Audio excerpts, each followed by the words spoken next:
chapter 25, employment and unemployment rates. So today we're going to employment, unemployment, and activity rates. So when you talk about activity rates, simply talking about the population being economically active. That means they are working and not just not doing nothing. That is what activity rate is about. So for government, it's a government attempts to achieve full employment in their economies. Why will government tend to achieve full employment in its country? Government wants to do this because it's part of government macroeconomic objective. Government macroeconomic objective. One of government macroeconomic objective is to achieve full employment.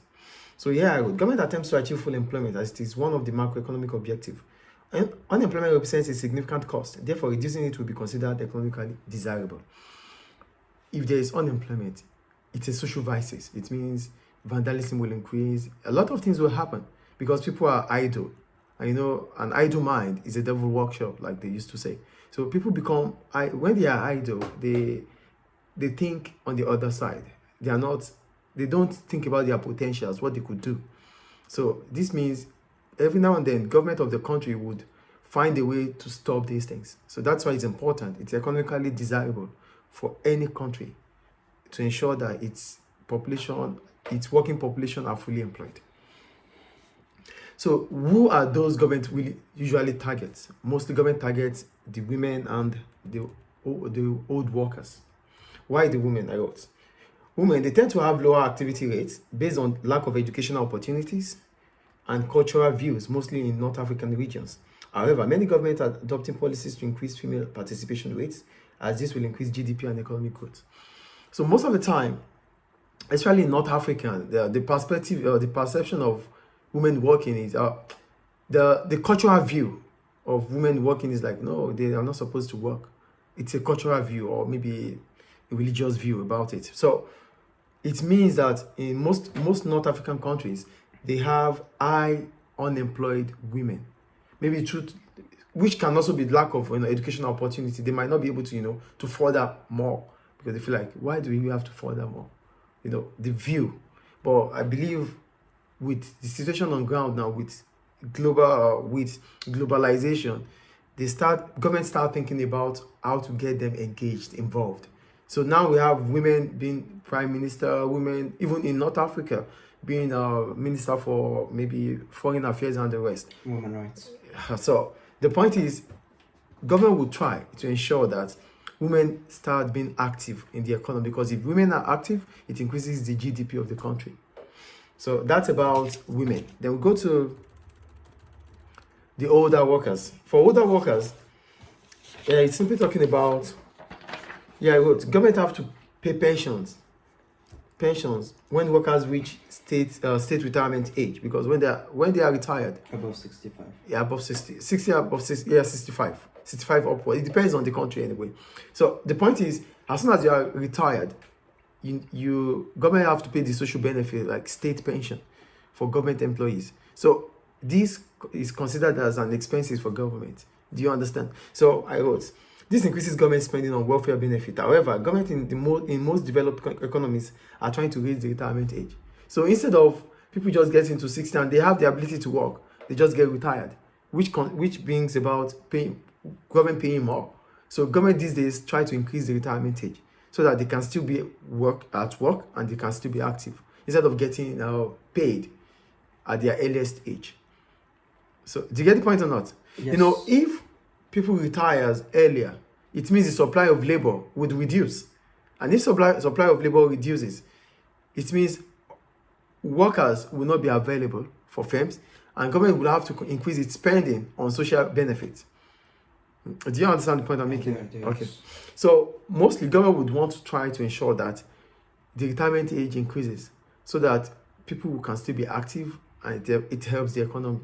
Instead of government spending, it increases government revenue. Do you get the point there? So that was one of the impacts on employment and unemployment. Then the next one is migration. When we talk about migration, we're talking about the movement of people in and out of the country. We have the emigrants and the immigrants. Immigrants are people who leave your country, like the Libyans leaving Libya, and immigrants are like I being here. So the point about migration is this. The level of migration can have an important impact on employment and unemployment. A country with a positive net migration may benefit from circular flow of income of the immigrants, as this will create jobs. The first point is there. So if there's a positive net migration here, that means a lot of immigrants or a lot of people come into the country. So these people that come into your country, they are mostly economical immigrants. They are not here for tourism. They are here to work. The income they earn is circular. So that means they earn and they spend in your country. So spending in your country means it increases revenue for businesses in your country. And that could as well increase job opportunity in the country. That's the first advantage there. Do you get the point here? Also, if the immigrants are skilled, they will be able to transfer knowledge to the citizens of the host country, which will enhance economic growth. So if they are skilled immigrants coming into the country, they transfer knowledge. Like I am here, I'm skilled. I teach students. And some of my students are even teachers now. And some are working in the bank, yes. So I don't want to name schools anyway, but some of my students are even teachers now, 2 or 3 students. So I transfer knowledge to them. They attain education, higher education degree, and now they are teaching. Some are in the bank, some are working with government and the rest. So the transfer, because we are skilled immigrants, not only me, a lot of immigrants are skilled.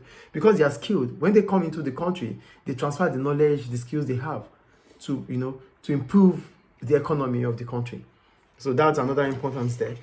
But for developing countries, however, for developing countries, okay. For developing countries, the remittance payments sent back home to relatives as a significant source of income and source of foreign exchange. Now, I'm here.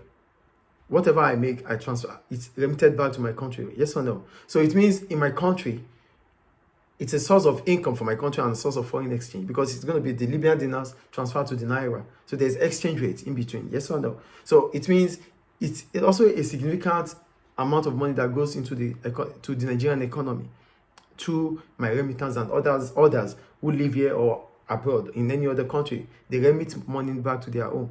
This is a sort of income for the country. Yes or no? Yes, sir. Good.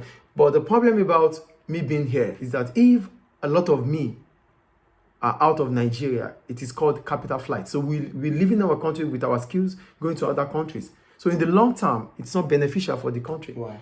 Because a lot of skilled workers have left. So the knowledge they are supposed to use in their country, they use it outside of the country. So we call it capital flight. But Nigeria has a big population. I know. What I'm saying is, there are a lot of me anyway, but if a lot of skilled workers leave a country, then it's huge. It means a lot of expertise have left, and it doesn't help the country in the long run. Mm-hmm. It is called capital flight, which is not good and ideal for any economy. Do you get it? So there's always an opportunity cost. The advantage is that we come in here, we remit money, yeah. But what about the skills that we left with? The knowledge that we got there that we are living with. Mm-hmm. Do you get it? So that's about it makes sense, right? Yeah. So that's about migration, which also have impact on employment and unemployment. I think it's clear. Also, another point about migration is that if a lot of immigrants come in here and they are skilled, if they are skilled in those aspects that the Libyans are lacking, it's fine.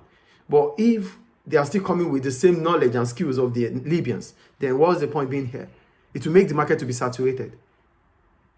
Do you get the point here? Yes. But when you look at, for example, the educational industry, we hardly find Libyans in economics business line, but we have the chemistry, the physics, they are intact there. So the gap in between is covered by foreigners. So these really make sense. Mm-hmm. Is it clear? Yes. Any question about that? No. Okay. So that ends the impact of unemployment and employment in migration and inactive rates.